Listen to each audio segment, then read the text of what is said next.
Welcome, everybody. I at first wanted to congratulate Hills for Life. They raised $1 million in a short period of time. They were all new funds with their Hold the Line campaign, and wanted to thank everybody that was involved.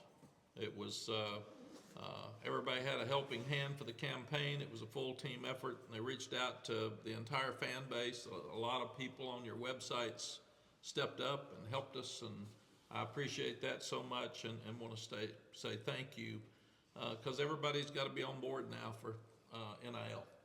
It's a new thing, but it's real and it's here, and there will probably be changes over the next few years, but in this transition period, we've got to stay up, and we're working really, really hard to make sure that our NIL collective is as good or better than the others that are out there, and that's something that we got a little bit behind with, but really excited right now. So this is a step in the right direction.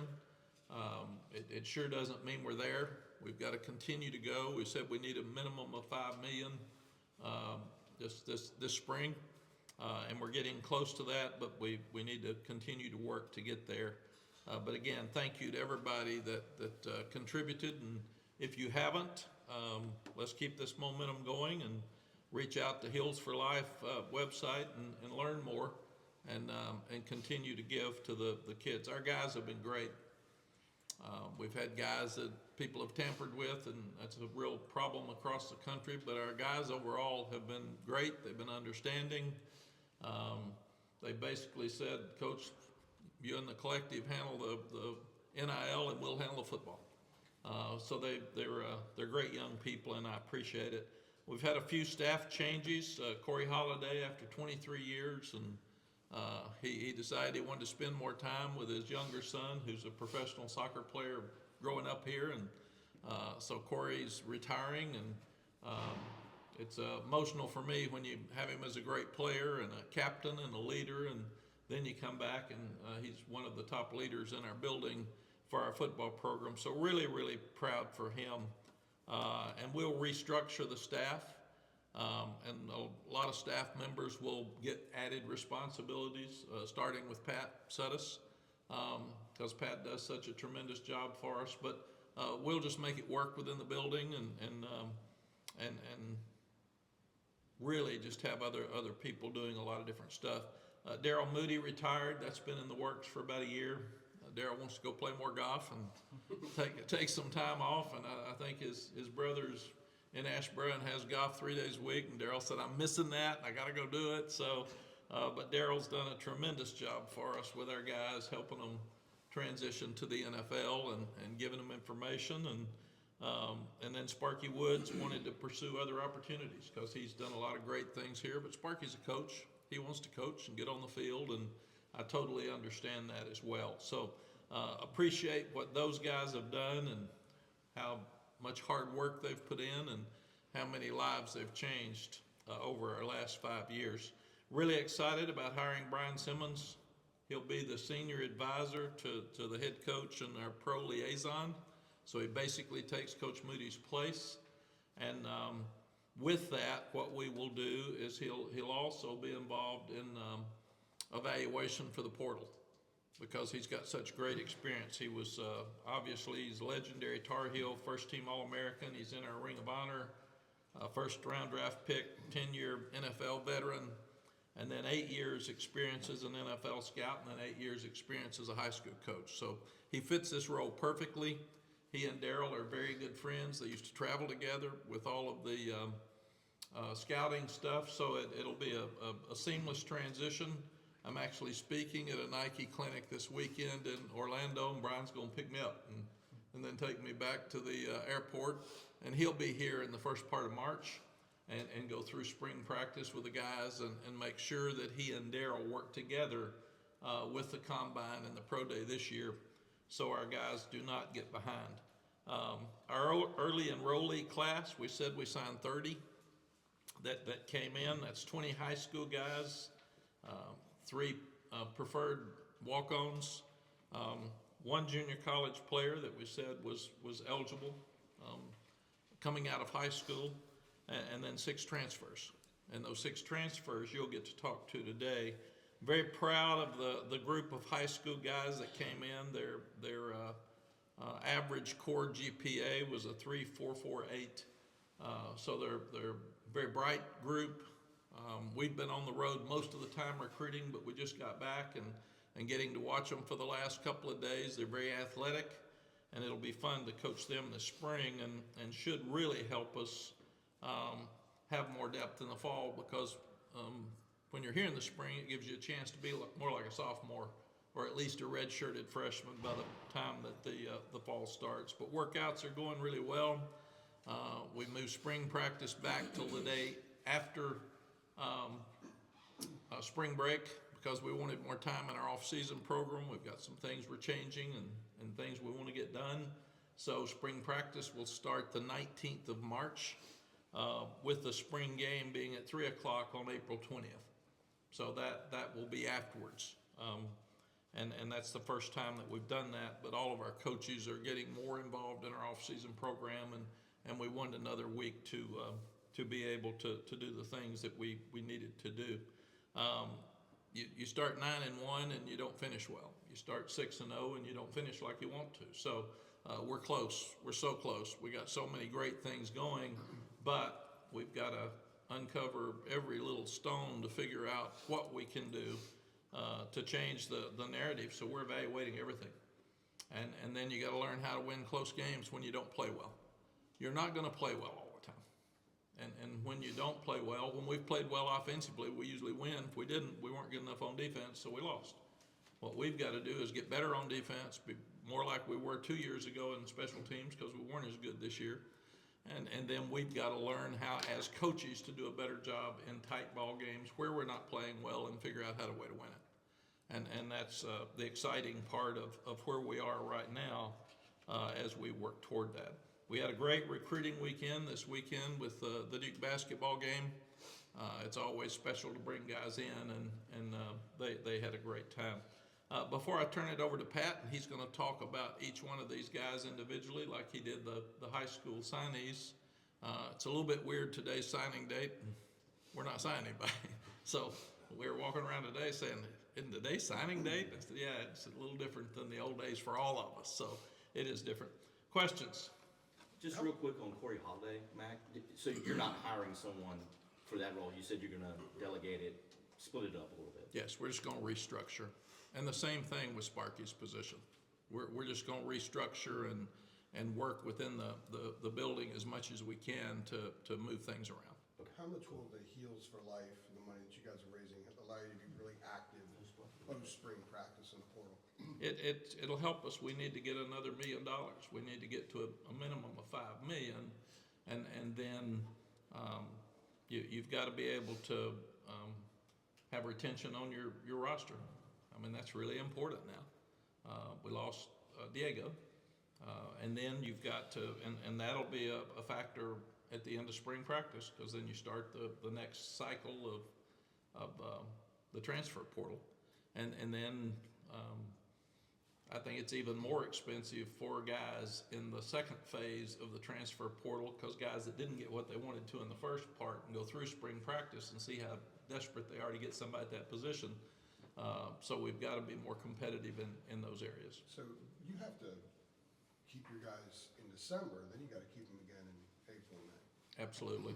I laughed last year, and it's probably not very funny, but we had the spring game on the first day the portal was open, and at the pregame meal, I told the coaches, if you walk by a guy and he doesn't look you in the eye, he's probably out of here. So that's just what we've got. So it's